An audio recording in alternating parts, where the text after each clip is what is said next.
What's up guys, balik lagi sama aku Cynthia. Nah, sekarang di video ini kita memasuki di Day 5 weekly program yang sudah aku janjikan. Nah, di mana Day 5 ini aku bakal latihan glutes dan juga hamstring. Nah, jadi bisa dibilang di program ini aku latihan glutes dan juga hamstring itu 2 kali seminggu, dan juga latihan quadricepsnya 1 kali seminggu. Jadi bisa dibilang aku memiliki 3 kali latihan lower body dalam 1 minggu. Karena aku bener-bener suka banget guys latihan lower body, itu bener-bener seneng banget kalau misalnya lagi lower body day. Nah, apa aja sih latihan untuk glutes dan juga hamstring di sesi kali ini? So, let's check it out. Tapi sebelumnya, yuk diklik dulu tombol lonceng dan juga tombol subscribe supaya aku bisa semakin termotivasi bikinin konten buat teman-teman semua.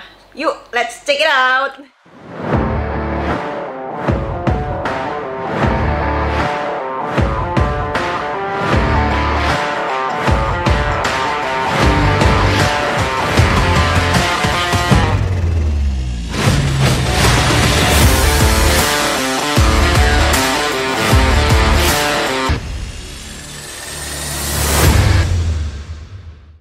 Nah, untuk gerakan yang pertama, aku punya hip thrust. Jadi ini sama kayak di day 1, cuma beda di repetisinya. Nah, kalau misalnya di day 5 ini hip thrustku itu 5 set dan juga 6 repetisi. Jadi ini lebih ke strength-nya gitu, dan aku pilih 5 set dan juga 6 repetisi.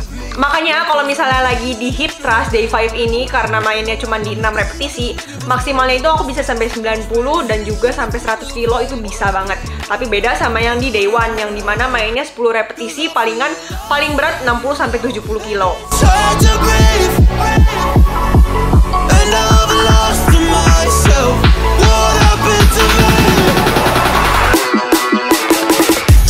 Lalu gerakan yang selanjutnya setelah hip thrust, kita masuk ke barbell back squat. Nah, dimana barbell squatnya ini aku lebih pilih ke low bar.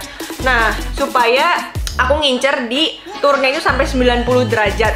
Jadi nggak yang sampai bawah banget.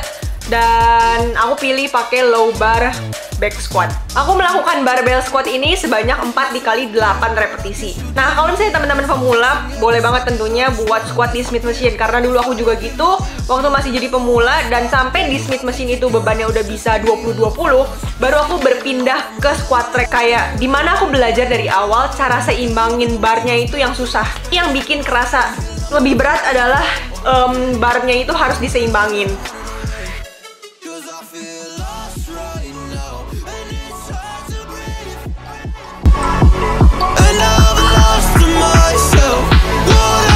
Lalu setelah barbell squat ada stiff leg deadlift, dimana stiff leg deadlift ini untuk memfokuskan ke hamstring. Nah, stiff leg deadlift ini aku lakukan sebanyak 4 dikali 10 repetisi.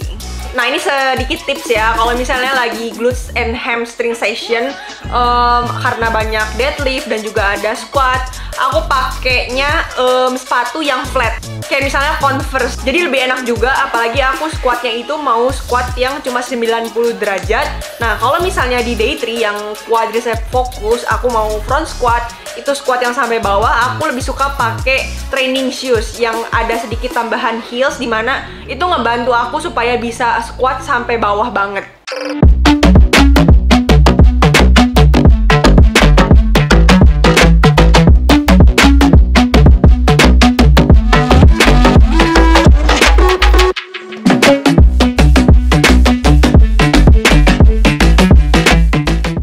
Nah, ini nih guys yang paling berat. Kayak seneng latihan glutes and hamstring atau lower body day, cuma pas inget harus Bulgarian split squat nih agak-agak males jujur. Karena wah, temen-temen harus cobain Bulgarian split squat. Wah, itu pedesnya minta ampun. Jadi Bulgarian split squat ini aku cuma lakuin 3 set dan juga 10 repetisi untuk masing-masing kaki ya.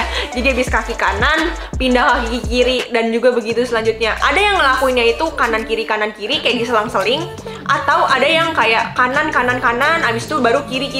Jadi supaya benar-benar difokuskan dulu ke satu kaki gitu. Well guys, untuk Bulgarian split squat ini ada orang yang fokusin ke quadricep ataupun bisa ke glutes. Nah, pastinya untuk Bulgarian split squat di sesi ini aku lebih fokusin ke glutes. Jadi aku berdirinya dengan lebih condong ke arah depan supaya lebih dapat hip hinge-nya.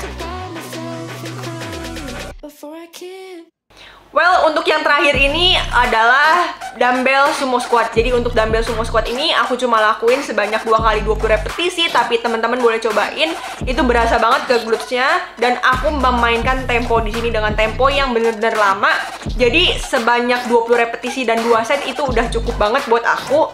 Jadi teman-teman itu ketika berdiri bener-bener menggunakan glutesnya. Jadi kalau misalnya teman-teman bisa fokusin main muscle connection ya, menggunakan glutes sebagian besar, itu bakalan berasa banget.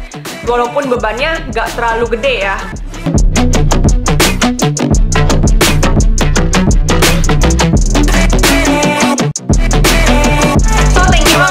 Yang udah nonton video ini sampai habis, apalagi thank you banget buat kamu yang udah nonton semua video weekly program aku dari day 1 sampai day 5, dan ini day 5 udah yang terakhir. Nah, biasanya aku itu renew program selama 3 bulan. Jadi, misalnya program ini nih, aku pakai selama 3 bulan dan aku review kembali. Entah aku akan pakai lagi yang sama, cuma mungkin aku acak. Kayak misalnya hari ini kan hip thrust dulu. Nah, mungkin bisa aja kayak di next program aku masih pakai dengan gerakan yang sama, cuma jadinya barbell squat yang duluan, baru udah gitu hip thrust. Atau aku bisa mainin set dan juga repetisinya. Itu udah termasuk periodisasi gitu loh. Karena pada prinsipnya latihan beban itu nggak perlu gerakan yang aneh-aneh, yang macem-macem, yang variatif. Yang penting dengan gerakan yang sederhana, stick to the basic. Cuman yang penting formnya bener. Terus udah gitu, semakin kita sering menggunakan gerakan, kayak misalnya semakin kamu sering squat, kamu bisa merasakan dan kamu juga bisa mengevaluasi kira-kira di squat ini aku masih kurang apa ya, kok kayaknya kurang berasa ya. Nah, dari situ kita bisa mengevaluasi, dan lama-lama kamu tuh fasih jadinya ketika squat. Contoh deh, aku nih tadinya jarang banget bench press, jarang banget. Aku seringnya hip thrust. Nah, ketika pertama kali aku bench press waktu itu, kayak gak biasa gitu guys. Beda sama cowok mungkin yang lebih sering bench press ketimbang hip thrust. Jadi masalahnya ini hanya karena fasih, hanya karena kita terbiasa atau enggak. Kayak misalnya cowok yang sering bench press, ya pasti mereka lebih terbiasa dengan gerakan bench press gitu kan. Nah, kita cewek lebih terbiasa dengan gerakan hip thrust misalnya. Nah, dari situ makanya teman-teman, kalau misalnya kamu pemula, nggak usah kayak bosen nih pengen ganti gerakan terus, tiap minggu ganti gerakan. Coba deh, kamu squat dulu berbulan-bulan, kamu rasain kayak kalau misalnya kurang turun nih, kurang gimana ya. Terus kalau misalnya sejajar nih lebih kerasa apa ya.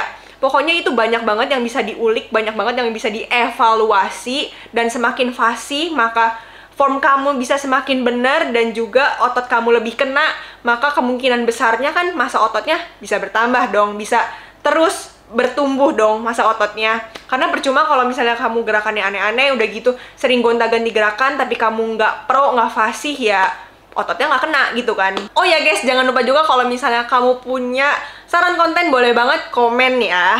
So, seperti yang udah aku bilang, ini merupakan program latihan aku. Kalau misalnya teman-teman hanya mau jadikan inspirasi ataupun masukan, gak harus copy paste, ya nggak apa-apa banget. Karena setiap orang itu punya goals, punya kelebihan, kekurangan masing-masing. Dan ini juga aku tujukan buat teman-teman yang mungkin baru pemula dan bingung harus latihan dari mana. Bisa banget buat pakai gerakan aku ini sebagai inspirasi awal langkah pertama teman-teman. So, thank you banget semuanya. Jangan lupa buat like, comment, subscribe, and share. See you di next video.